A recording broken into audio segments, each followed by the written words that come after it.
இந்த ஆதாரம் இல்லாம குற்றச்சாட்டு தெரிவிக்கலாம்னு சொல்றீங்க. இவர் இது போன்ற குற்றச்சாட்டு சொல்றதுக்கான காரணம் என்னன்னு நினைக்கிறீங்க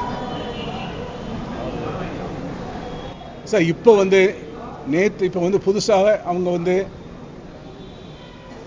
தொலைக்காட்சிகள் மூலம் எதுக்காக தெரிவிக்காருன்னு உங்களுக்கு தான் தெரியும், எங்களுக்கு தெரியாது. உங்களுக்கு தொலைக்காட்சி மேலே அவங்களுக்கு என்ன வெறுப்பு இருக்குன்னு தெரியவில்லை. இந்த படம் அவர் செங்கல்பட்டில் 22 கோடி ரூபாய் வசூல் செய்துவிட வேண்டும் நினைத்தார். அதுக்கு நாங்கள் இடம் கொடுக்கவில்லை.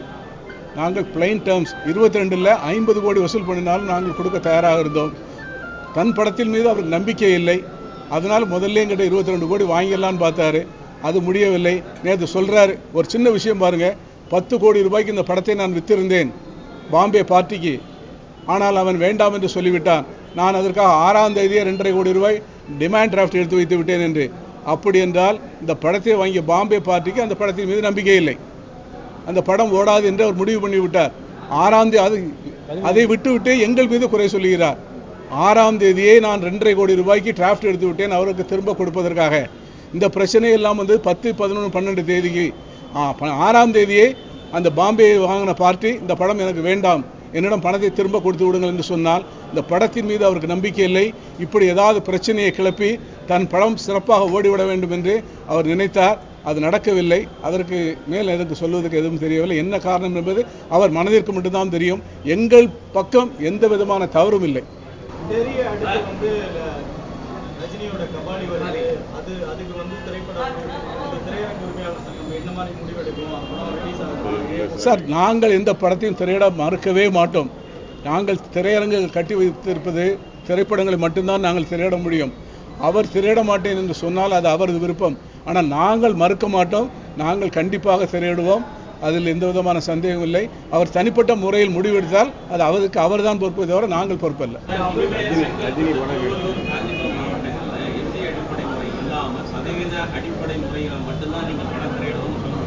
கண்டிப்பாக எம்ஜி போட்டு பண்ண மாட்டோம். எம்ஜி போட்டு எதற்காக நாங்கள் அவங்க ப்ராடக்ட்டுக்கு நாங்கள் எதுக்கு எம்ஜி கொடுக்க வேண்டும்? கண்டிப்பாக பண்ண மாட்டோம். உங்கள் எல்லாத்திலையும் ஒரு சின்ன ரெக்வஸ்ட்டு, சார் கேட்டார் இந்த கபாலி படத்துக்கு. நாங்கள் திரையரங்கு உரிமையாக இந்த இடத்துல உங்களுக்கு ப்ராமிஸ் பண்ணி தரோம். ரஜினியே அதை எடுத்து போட சொல்லுங்கள், நாங்கள் எல்லா கோட்டாலையும் ஓட்டி தரோம். அவர் என்ன டேர்ம்ஸ்க்காக அதை நான் சந்தோஷமாக வாங்கிக்கிறோம். நாங்கள் யாருக்கும் எதிரிகள் கிடையாது. யாரு தானே இல்லைங்க. ஆனால் எல்லாரும் நான் சொல்கிறேன், நான் திரையரங்கில் அவர் கேட்ட கேள்வி சொல்கிறேன். நான் அந்த மாதிரி நாங்கள் எந்த இதுவும் கிடையாது. நாங்கள் எல்லாரும் எல்லா படம் போடுறது, சின்ன படம் பெரிய படம் எல்லாம் நாங்கள் போட்டுத்தானே கொடுத்துட்ருக்கோம். எந்த படத்தை நான் நிறுத்தியிருக்கோம் தயவுசெய்து நீங்கள் சொல்லுங்க பார்க்கலாம். இந்த பிரஸ் மூலியமாக உயர்ந்த மனிதன் ரஜினிகாந்த் அவர்களுக்கு தயவு செய்து கபாலி படம் திரையிடுவதற்கு நீங்கள் உங்கள் ஆபீஸ் வைத்து அதுக்கு முன்னும் திரையிட்டீங்களே, அதுபோல் திரையிட்டீங்கனால் உங்களுடைய ரசிகர்களுக்கும் பொதுமக்களும் நன்றாக இருக்கும். இல்லைன்னா இன்று இந்த திரைப்படத்துக்கு 2 மாவட்டத்துக்கு நடந்தது. திருவள்ளூர், காஞ்சிபுரம் மாவட்டத்திற்கு கபாலி படத்தை தமிழ்நாடு முழுவதும் இவர் இது மாதிரியான ஒரு பிரச்சனையை ஏற்படுத்தி உங்கள் நிம்மதியை கெடுத்து விடுவார் என்பதை நாங்கள் தெரிவித்திருக்கிறோம். நீங்கள் ஏற்கனவே உங்களுடைய அலுவலகத்தில் வைத்து தான் படத்தை திரையிடுவீர்கள். அதே போல இவரிடம் இருந்த அந்த படத்தை வாங்கி தயவு செய்து பொதுமக்களும் உங்கள் ரசிகர்களும் இந்த படத்தை கபாலி படத்தை நிம்மதியாக திரையிட வேண்டும் என்றால் தயவு செய்து உங்கள் அலுவலகத்தில் வைத்து இதை திரையிடுங்கள் என்று திரையரங்கு உரிமையாளர் சார்பில் உங்களை தயவு செய்து எங்களுடைய கோரிக்கை உங்களிடம் தெரிவித்துக் கொள்கிறோம். தமிழ்நாடு திரையரங்கு உரிமையாளர் சங்கத்தின் அவசர கூட்டம் இன்று மாலை ராயப்பேட்டை உட்லாண்ட்ஸ் தியேட்டரில் நடைபெற்றது. அதில் நேற்றைய தினம் திரு கலைப்புலி தானி அவர்கள், தயாரிப்பாளர் சங்க தலைவர் அவர்கள் உங்கள் பத்திரிகைகளுக்கும் தொலைக்காட்சிகளுக்கும் அளித்த பேட்டியை பற்றி நாங்கள் விலாவாரியாக ஆலோசித்தோம். அந்த பத்திரிகையாளர் சந்திப்பில் அவர் பன்னீர்செல்வம் என் மீது தனிப்பட்ட முறையில் சில குற்றச்சாட்டுகளை கூறினார். இந்த திரைப்படம் செங்கல்பட்டு மாவட்டத்தில் திரையிடப்படாததற்கு காரணம் பன்னீர்செல்வம் தான் காரணம் என்று கூறினார். பன்னீர்செல்வத்திற்கு இந்த திரைப்படம் திரையிடாமல் போனால் என்ன லாபம் என்பதை அவர் எந்த இடத்திலும் விவரிக்கவில்லை. அது மட்டுமல்லாமல் அவர் கணிதன் படத்தில் 25 லட்சம் ரூபாயும் பாயும்புலி படத்தில் 25 லட்சம் ரூபாயும் எனக்கு கொடுத்ததாகவும் ஒவ்வொரு படம் வரும் பொழுதும் நான் பிரச்சனை பண்ணுவதாகவும் ஒரு அவாண்டமான குற்றச்சாட்டை கூறியிருக்கிறார். வருடத்திற்கு 200 படங்கள் திரையிடப்படுகின்றன. எல்லாமே மிகவும் நல்ல முறையில் திரடப்பட்டு திரையரங்கு உரிமையாளர் தயாரிப்பாளருக்கு மிகவும் அதிகமான லாபத்தை நாங்கள் சம்பாதித்து கொடுத்து கொண்டிருக்கிறோம். இப்படிப்பட்ட காலகட்டத்தில் அவர் இதை ஏன் கூறினார் என்பதை அவர்தான் விளக்க வேண்டும். பாயும்புலியில் மதன் அவர்கள் அந்த படத்தை லிங்கா படத்தில் ஏற்பட்ட பிரச்சனையில்தான் நாங்கள் பணம் அந்த எம்ஜி என்ற அடிப்படையில் திரையரங்கில் திரையிட்டப்பட்ட அதில் ஏற்பட்ட நஷ்டத்தை திரு ரஜினிகாந்திடம் எங்கள் குறைகளை கூறி அவர் சுமார் 12.5 கோடி ரூபாய் அவர்கள் நஷ்டஈடு கொடுத்தார்கள். அது திரு ரஜினிகாந்த் அவர்கள் எங்களிடம் நேரடியாக கொடுக்காமல் அதை திரு தான் அவர்கள் மூலமாக கொடுத்ததில் வந்ததுதான் இந்த பிரச்சனை. இந்த 12 கோடி ரூபாயும் அவர் இன்னும் செட்டில் செய்யாமல் அந்த படத்தில் இன்னும் அவர் தனது படத்தை எடுத்துக் கொண்டிருக்கிறார் என்பதுதான் எங்கள் குற்றச்சாட்டு. அதிலிருந்து மீள்வதற்காகத்தான் அவர் நான் பாயும்பொலியில் 25 லட்சம் ரூபாய் பன்னீர்செல்வத்திற்கு கொடுத்தேன், கணிதன் படத்தில் 25 லட்சம் ரூபாய் பன்னீர்செல்வத்துக்கு கொடுத்தேன் என்று கூறுகின்றார். எங்கள் திரையரங்கு உரிமையாளர் அவ்வளவு பேரும் இங்கே இருக்கின்றார்கள். அந்த 50 லட்சம் ரூபாயில் ஒரு பைசா இல்லாமல் அவர்களுக்கு கொடுக்கப்பட்டதா என்பதை நீங்கள் அவர்களிடம் கேட்டு தெரிந்து கொள்ளலாம். அதில் ஒரு பைசா நான் எடுத்திருந்தேன் என்று அவர் கூறினால் இந்த திரையுலகை விட்டே நான் சென்றுவிட தயாராக இருக்கின்றேன். ஏற்கனவே போன வாரம் எங்கள் சங்கத்தில் நடந்த கூட்டத்தில் இந்த வெறிப்பட பிரச்சனை சம்பந்தமாக பொது விவாதத்திற்கு நான் அவரை அழைத்தேன். இதுவரைக்கும் அவரிடமிருந்து அதற்கு எந்த பதிலும் இல்லை. அவர் பக்கத்தில் தவறு எதுவும் இல்லை, அவர் பக்கம் நியாயம் இருந்திருந்தால், எங்கள் பக்கத்தில் குற்றம் இருந்திருந்தால் அவர்கள் எங்களிடம் பொது விவாதத்திற்கு பத்திரிகையாளர்கள் உங்கள் முன் வந்திருந்து பேசியிருக்க வேண்டுமே தவிர மீண்டும் ஒரு பத்திரிகையாளர் அழைத்து என் மீது வசைமாறி பொழிந்திருக்கின்றார். இந்த பணம் 50 லட்சம் ரூபாயை அவர் பணம் அல்லது ரஜினிகாந்த் உயர்ந்த உள்ளத்துடன் எங்களுக்கு கொடுத்த பணம் இன்னும் அதில் பாக்கி வர வேண்டியிருக்கிறது. அதையும் நாங்கள் அவரிடம்தான் வாங்குவோம், அதில் எந்த விதமான சந்தேகமும் இல்லை.